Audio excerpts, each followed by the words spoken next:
Blazing deals, boundless options. It's Hot Grill Summer at Whole Foods Market from June 14th through July 4th. Fire up the grill with quality cuts at the best prices. We're talking animal welfare certified meat. Check out the sales on bone-in ribeye, beef kebabs, and New York strip steak. Round out your barbecue with plant-based proteins, sliced cheese, soft buns, and all the condiments. Plus, sales on fresh strawberries, peaches, and more. Don't forget the pie either. Get grilling at Whole Foods Market. Terms apply.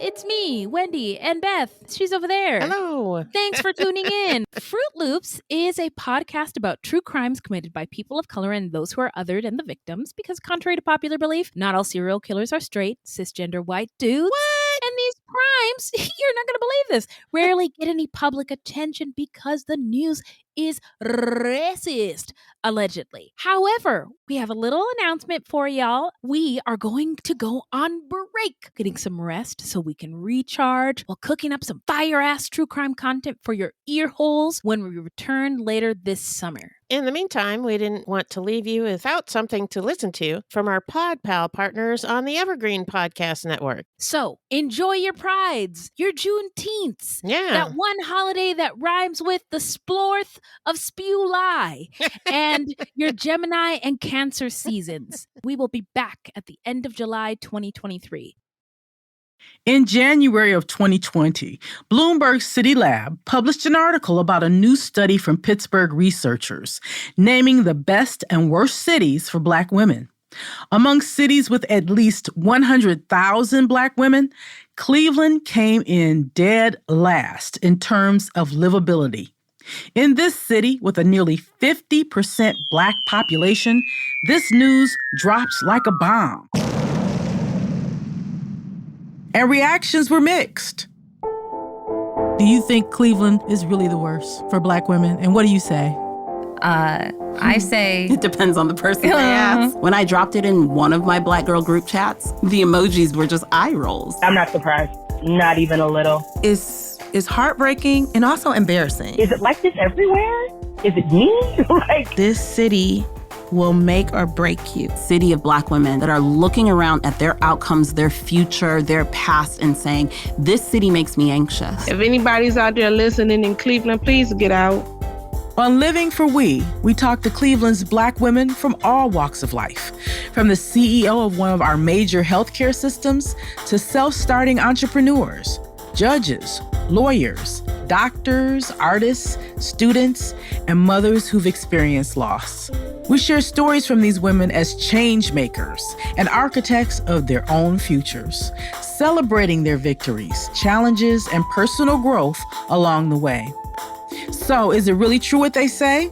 Is Cleveland deserving of the least livable title? And what can we do to make lasting improvements for Black women in our city? I'm Marlene Harris-Taylor, and this is Living for We, a project of connecting the dots between race and health from IdeaStream Public Media. You may remember when we visited the Queen I Am program in episode 3, we met the 27-year-old founder, Damiana Willis, and the young girls in her after-school program.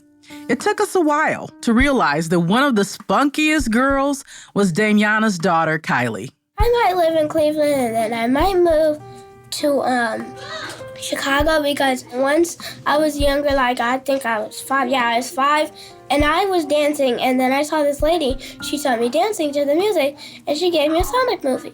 Kylie is vivacious and sassy, but she's been through a lot. And if Damiana had not been a fierce advocate during the earliest months of her life, Kylie might have turned out quite differently, or she might not be here at all.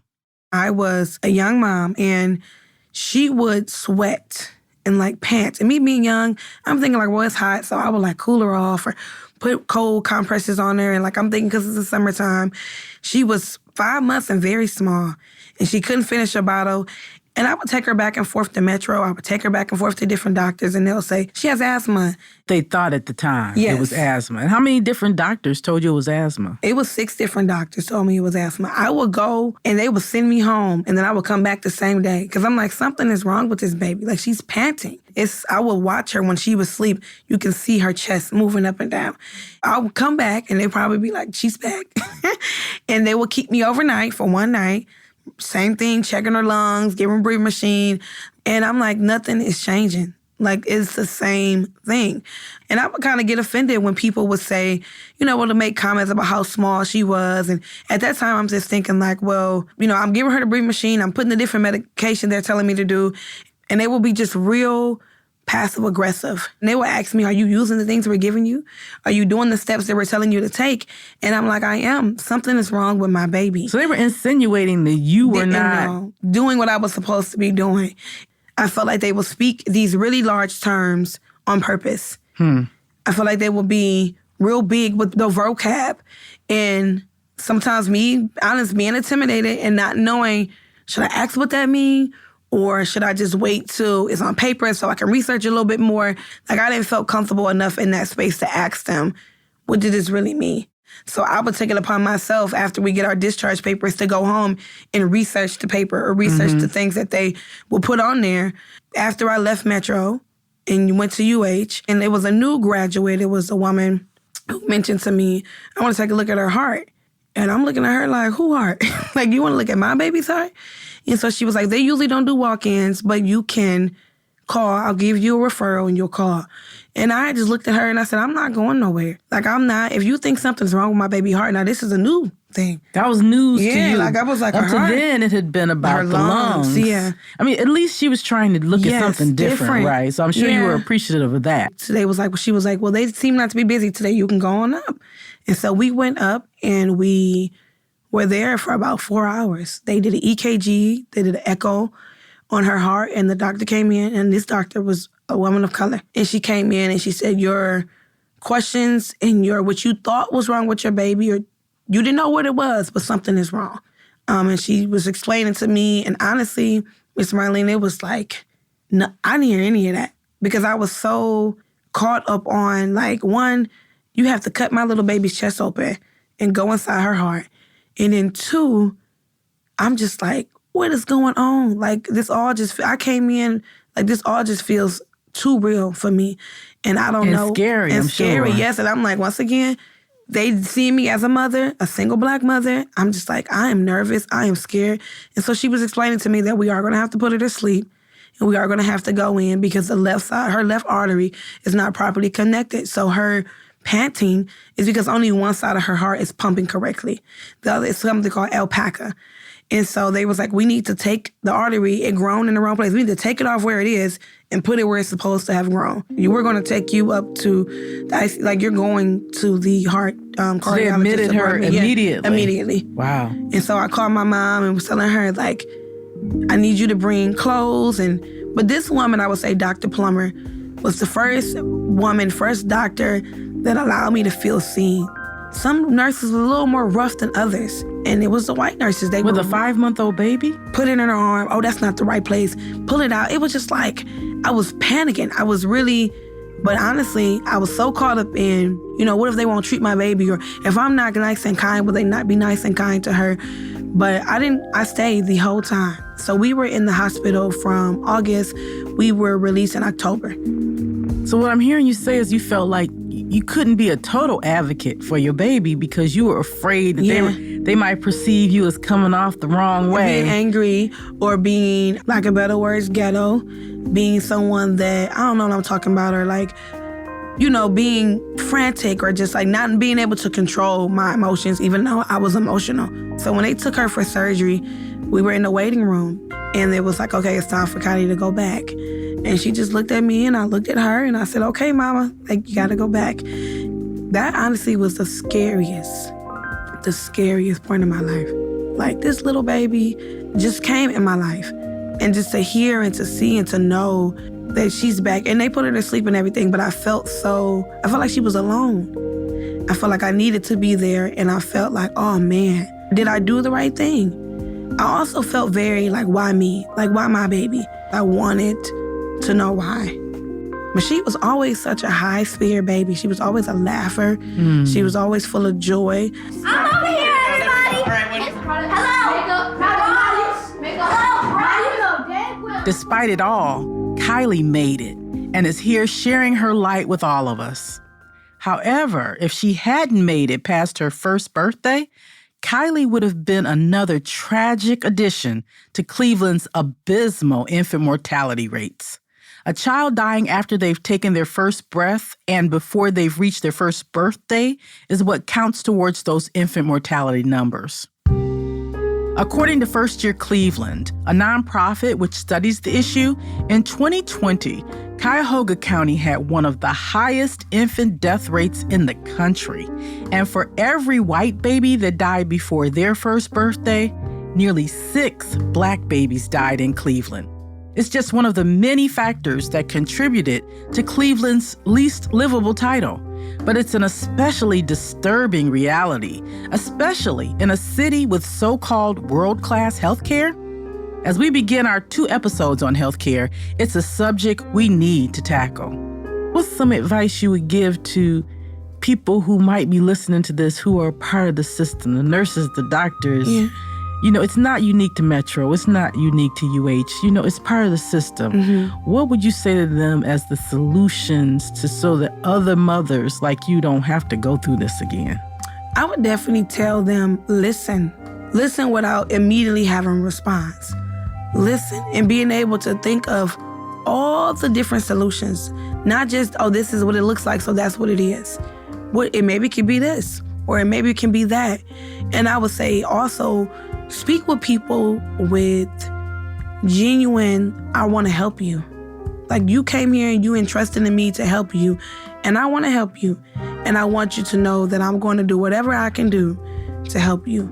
And speaking to people with respect, it don't matter where you come from. It don't matter where, if I caught the bus here, if I walked here, I deserve the same respect as a white woman coming in here with her baby. I deserve to be spoke to with respect and to be spoke with intention of like genuine, I want to help you. The disrespect that Black women face in our hospital systems was also pointed out by our next guest, Jasmine Long, CEO of Birthing Beautiful Communities, a Cleveland-based community of doulas that provide support to pregnant women at the highest risk of infant mortality.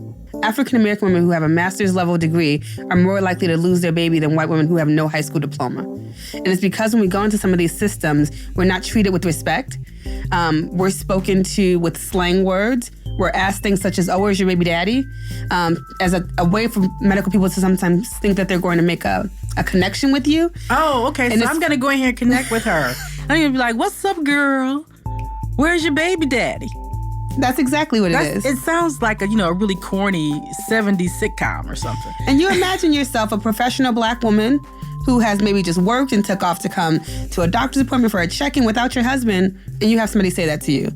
Now, you might not outwardly express your anger, but inside, that's going to make you very upset. And so those are the kind of toxic stressors that lead to just women internalizing those feelings and moving forward and not necessarily having a safe space to process. Are you surprised at all that Cleveland ended up at the bottom of this list? Absolutely not. When I'm thinking about what a thriving city looks like, I'm thinking about moms and babies being able to thrive. Because if our babies are not well, then our community is not well. My understanding is that we are improving, but it's still not where we want it to be. What we have to account for is that white women's infant mortality rates are getting better, and thus they also have an impact on the research and the numbers that we see. African-American babies are still 2 to 3 times more likely to die in our communities than white babies. And that's the number one question that people ask when they hear these terrible numbers. The first question is why? Toxic stress and medical racism. I think there are some people who really get it. and who are okay with us saying, our organization, Birthing Beautiful Communities, we are a Black-led, Black-serving organization, and we have to be unapologetic about that because the disparity does lie amongst Black women and babies. I would say following 2020, after the racial reckoning that we saw in this country, it became easier to have the conversation and for folks to really open their eyes. Okay, racism is real, and it is impacting several different facets of our community, from healthcare to housing to all of these social determinants of health. And I think it is what has led to the community finally being able to receive that racism is what is causing Black babies to die, and that racial bias in healthcare systems are what is causing moms to die. We're having more sustained dialogue with hospital systems than we've ever had in our organization's history, I would say in the last 2 years. They recognize that they can't solve some of their own issues and that they need organizations that are community-based to step in because they actually are getting to be ashamed of their numbers. You have nurses who say, oh, I never offer Black women donor breast milk because they're not going to take somebody else's milk anyway. For the healthcare systems to automatically say we're not going to offer, just to have a person say, my personal opinion is this, and I'm not going to offer it to this mother because this is my personal opinion, that's not hospital policy. That policy position doesn't make it down to the individual when they're making those day-to-day decisions about how to treat moms. And that's why we can go to a healthcare system one day and have an incredible birth, right? They know Birthing Beautiful Communities. They know who we are. They're rolling out the red carpet. And then you go to another healthcare system that may have a traveling nurse in who's never heard of BBC. And she's being rude, dismissive. Are you the cousin? Who are you? And then we start saying, no, we're doulas. Really having to step in. And that is why we have to show up such a high level of professionalism because they can never complain about us. We're there doing our job. We're advocating for women. We're helping them advocate for themselves. There was a study that came out today, actually, an article that I just read in the New York Times, that if you're African-American, you are more likely to be drug tested after you give birth than white women. And what is the reason for that? Because you're Black, you must be on drugs. If you're Black, they just automatically are going to drug test you and see if there's something, and then use that as a way to get you in trouble and take your children away from you. It's actually insane. It doesn't seem to make a lot of logical sense. Because racism doesn't, right? Right. That's the way it shows up. Right. And these things just illustrate that. And what I say is that if we improved outcomes for Black women in healthcare settings, that would make things better for all women. I think healthcare is no easy feat for any woman, but we have seen through the research that Black women go through the ringer with respect to how they're treated in healthcare systems.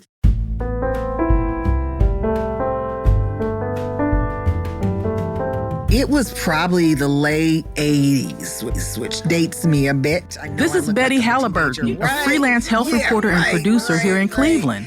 She was brave enough to share a truly harrowing story she had at Metro Health Hospital. And just a warning, her story involves an early-term miscarriage. Just lost a job, which also resulted in me ending my medical coverage. My significant other at the time and I was having a miscarriage. When I went to the restroom and saw the blood, I needed to get to the hospital. And as usual, the very first thing they say is your health insurance. And it was so dramatic for me. One, that I was bleeding profusely. Number two, I was alone. He was out of town. And my parents live out of town. Oh, wow. So I was there by myself, and I went to ER, and they got me in a room eventually. But it was 2 hours sitting in a pool of blood. And if I'm tearing up a little bit, it's only because you don't have dignity when you can't even get somebody to help you wipe yourself. It was almost like you're not important. Was it because I was a woman of color? I can't confirm that. I was someone that they could look and they could take care of others. There was another woman having major migraines, another woman of color, screaming at the top of her lungs, and I'm bleeding out. She's screaming, and neither one of us are being attended to. And it was very upsetting and very traumatic. Because I kept, as they were going by, we'll get with you in a minute. Wouldn't even give me eye contact. I said, I need to wipe myself up. And who was going by? People that were on staff in ER. And you're calling out to them saying, I need help, yes. I'm bleeding. Right. Now, I wasn't screaming like her. Okay. She was like, help me. Turn off the lights. I can't take it. I was just saying, ma'am, could you please just give me something to wipe myself? Finally, they brought me some towels, but I didn't see a doctor for 2 hours. Oh, my God. I just felt like I wasn't a priority that day. Betty didn't have an advocate with her that day. And now, years later, she continues to question her actions. Should she have been more forceful, she wonders? Should she have insisted on seeing a doctor sooner? The truth is, Betty is still carrying scars, but she was brave enough to talk about it because she hopes others can learn from her situation.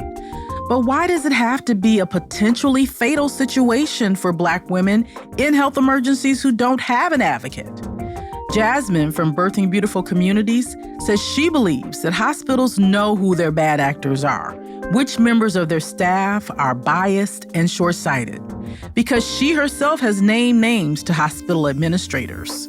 But that doesn't change the fact that women, even those who are educated on health issues and know what they need, are uncomfortable pushing back on their doctors. So sometimes they need an advocate. What I have determined in myself is that we can't change hearts and minds, and that's why we're going to be there to hold our clients' hands all the steps of the way. I will tell you what I run into sometimes. I run into a friend of mine who might be, my friends know to come to BBC. So let's say I run into an associate who's pregnant, and she says, you know what, I don't want to take a doula away from somebody who might need it, so I'm not going to use your services. And they're thinking in their minds, women of lesser means or lower income need the service more than they do. Exactly. So we're already putting somebody ahead of ourselves, right? So there we go, already putting somebody ahead of ourselves. And then they come back and say, you know what, I had a really bad and traumatic birth. And we're like, no, that's why you are the ideal client. Come and get the services. We need more women to feel okay with asking for help. Then with respect to healthcare systems, because we already talked about, right? Those are the social determinants of health. But we know that this impacts African-American women across the spectrum, regardless of their socioeconomic status.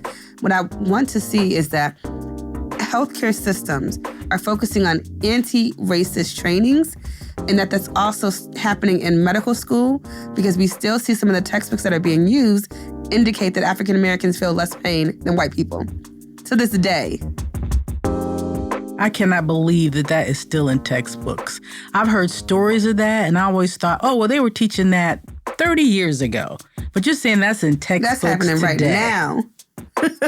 That's happening right now. And we need to ensure that these messages are not being promoted. And that's why we actually work with healthcare systems in colleges and institutions around to go meet with students, to educate them about our population, so that if I say that my pain is a 6, that in their head, oh, she's a 2. She's being dramatic. 6 is a 2. Like if I told my provider that I was in a 6, she would say you're on a 10. Like that's how she would know that I'm downplaying my pain, because we've been taught to downplay our pain. Particularly women. Yes. And Black women. Push through. Yes. We keep going because, like I said, sometimes we are the CEOs of our family, and I don't have time to worry about my own self not feeling well because I got to worry about this one, that one, and the other. Our next guest, Judy Miles, is a local attorney and one of my besties. Judy found herself facing a major medical situation that turned very dangerous very fast. And if her mother, a registered nurse, had not been there to advocate for Judy, she may not have survived. My husband, one evening, he asked me, what were those dots on my foot? And I said, I don't know. Like red? They look like little pinpoint red dots. Okay. And I said, I don't know. I don't know what those are. I said, gosh, I hope it isn't measles. And over the period of a few minutes, they multiplied. And they were then on my hands and my arms. Oh, my God. And within an hour or so, they were on my neck and my torso. So I called my mom, who was a registered nurse, and she said, honey, that doesn't sound good. So then I called Nurse on Call at the hospital system I was going to at the time, and she said, that doesn't sound good. It could be leukemia or something like that. The nurse said that? The nurse said it. My mother said it too. She said it's usually a sign that your body is not producing enough platelets, which are responsible for clotting your blood. But in my mind, I had a grant application due by that following Tuesday. So I said, well, if it's leukemia, then that's not going to necessitate me going to the emergency room, as both my mother and this nurse on call were encouraging. I got to finish that grant application. I kid you not. I kid you not. So I wound up being admitted, not before I went back after that doctor's appointment, I had my husband take me back to my office so I could get my laptop so I could finish that application. You're like, I'm not going into the hospital. The grant application, right. Without my laptop. Right. And then early the next morning, I had a stroke. I had a seizure and a stroke. And I remember it happening, but I don't remember anything else. Maybe 4 o'clock in the morning, I had to use the restroom. And I got up and I was tethered to like an IV, maybe with a saline solution or something. And I can remember something, I dropped something. And it was almost as if my hand melted into the floor as I was trying to pick it up. And I couldn't tell where my hand ended and the floor began. If you've ever had laughing gas or nitrous oxide at a dentist office, you're sort of aware and present, but then you're altered a bit. And then I don't remember anything else for several days.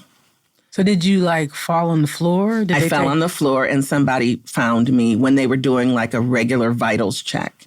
Oh, a cardiologist was looking at, oh gosh, her heart rate is too fast. But my mother at one point said, because everybody kept ordering treatments that were liquid. And she said, her heart can't process that much liquid. Her blood's going to be diluted and all these, and I gained 30 some pounds of fluid. And the cardiologist apparently said, well, you're going to lose her if we don't.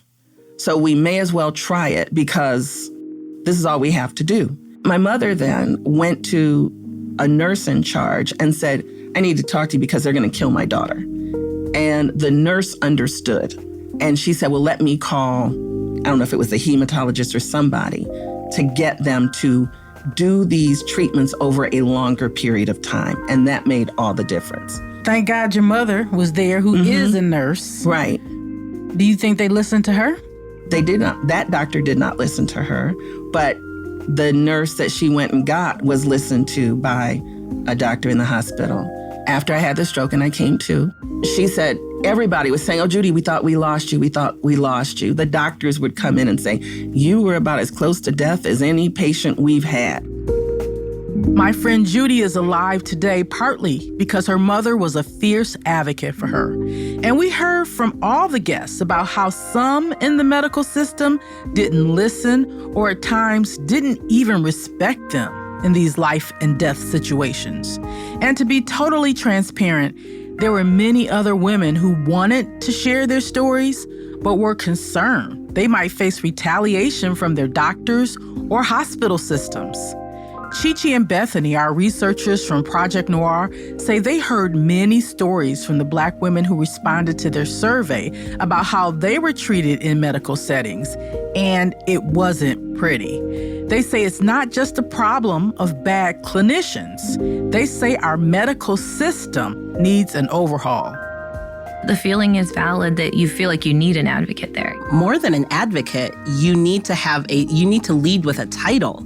Like my mother, the nurse, is an educated woman, and therefore me, being raised by an educated woman, knows what I'm talking about. Black women are consistently having to lead with their credentials, even when you're in a space where you should just be leading with, I need proper bedside manner and care inside of a hospital because this is an intensive situation. But what Black women know is that when they walk through the doors, they're going to get the same attitude from doctors and practitioners. And that attitude is, I don't believe you. You should lose weight. I'm not running diagnostics. I only care about your sexual and reproductive health. I don't care about anything else, right? So understanding this goes much, much deeper than simply reproduction. Even that framing, frankly, is misogynoir in itself. You know, the people that we interviewed either had to have an advocate or be an advocate. It shouldn't be that way. You should be able to go to the hospital by yourself. You're in an emergency. I've talked to quite a few Black women who have moved here and do not have support systems, and their experiences here are even worse. You don't necessarily need that if you're a white man. When you walk in, they listen to you. I have seen the difference in the way that myself and my husband are treated, and I'm not a Black woman. We are routinely asked, why don't Black women specifically, they ask, but it's all women, why don't they come in for preventative care? Why don't they come in for their mammograms? Why don't they come in for their pap smears? We've all had horrible experiences. I have had personally very traumatizing experiences with doctors. And here we had Damiana with a little 5-month-old baby. But you don't believe her mother when her mother is telling you something is wrong. My baby is really laboring for breath, and you don't run tests. This idea that the person that is responsible for caring for this 5-month-old, when you're done, running these tests, this person is going to take this baby home and raise them, and you don't want to listen to them. That is heartbreaking. And more than that, again, this is the idea that even a Black child, a Black baby, a Black woman who loves this child, you're thinking about them as another number. Obviously, Cleveland, we have an infant mortality crisis. We have a Black women's maternal health care crisis. But in general, if you take a bird's eye view, the systems are misogynistic. This is a women's health issue, and we need white women, Asian women, Latina women backing Black women behind this, because the issue is misogyny. The issue is if they feel like you are being hyperbolic, if they think that you are being ridiculous, these systems are truly going to start pathologizing you.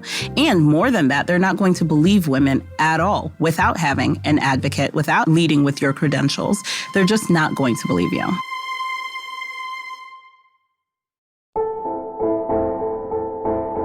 So next time, we continue the conversation about healthcare and infant mortality in Cleveland with Black women doctors who are working to make change. Dr. Angela Neal Barnett, our resident psychologist and therapist, will also be back to share her always stellar advice. Thank you to everyone who continues to leave us voicemails about their experiences as Black women in Cleveland. Here's a message from one of our listeners. I graduated with my master's in global public health in 2022. I have a certificate in population health. But before I graduated, I started to apply to jobs around the country. I'm from New Jersey, and I was open to anything new. I actually got an interview with the Cleveland Cavaliers, and I'm telling you, I was so excited. I was like, this is perfect for me. After I did the first interview, I waited, and I did some research, and I found exactly what you're researching in this study I saw. And I immediately did not want the job anymore. I'm young, I'm 28. I don't want to be in a city, or I didn't want to be in a city where I would not thrive. I now work in DC. I'm a health educator. I'm a health coach and focused on increasing healthcare outcomes in the Black population. I love my job. I love what I do. And DC is actually one of the top cities for Black women in America. If you're a Black woman in Cleveland and want to share your thoughts with us directly, our hotline is open. Leave us a voicemail at 216-223-8312. That's 216-223-8312. And you may just hear yourself on the podcast. Thanks for joining us. You can find more episodes of Living for We on ideastream.org/livingforwe and wherever you get your podcasts. Leave us a review on Apple Podcasts, letting us know what you think about Cleveland and what you're interested in hearing us talk about on the show.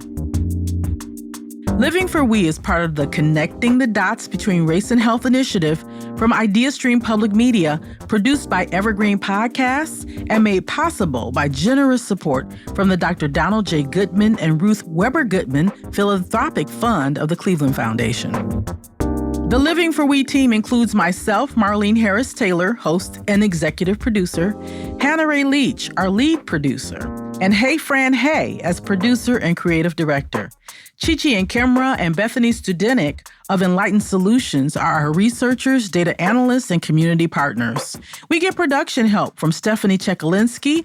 Original music, including our theme song, is by Cleveland artist Afie Scruggs. Our mix engineer is Sean Rule Hoffman.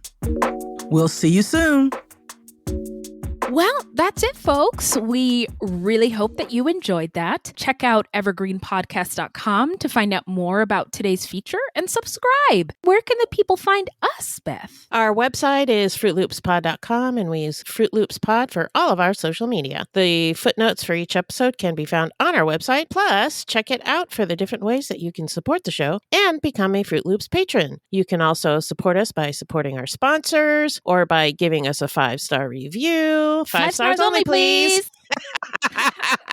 And don't forget to subscribe. You can also get at us on the socials, contact us through our website, or leave us a voicemail at 602-935-6294. This is a weekly podcast and new episodes drop every Thursday. So until next time, look alive, y'all. It's crazy out there.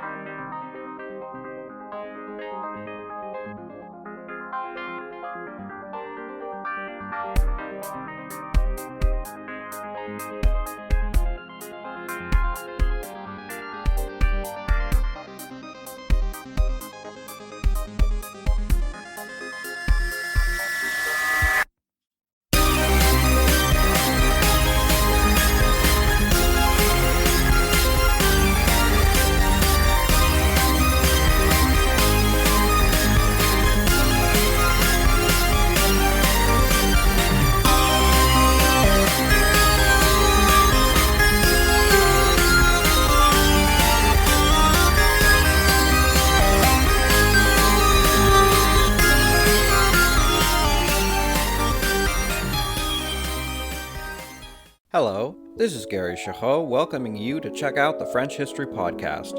Our main show covers the history of France from the first humans until present.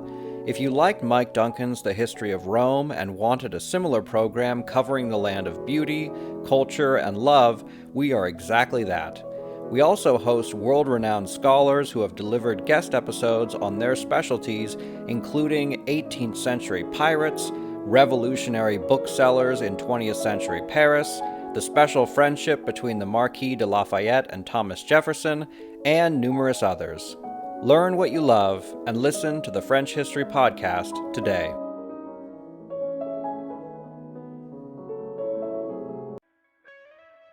Hear Her Sports is a podcast for everyone who loves stories by and about women striving to improve and make a difference in their lives.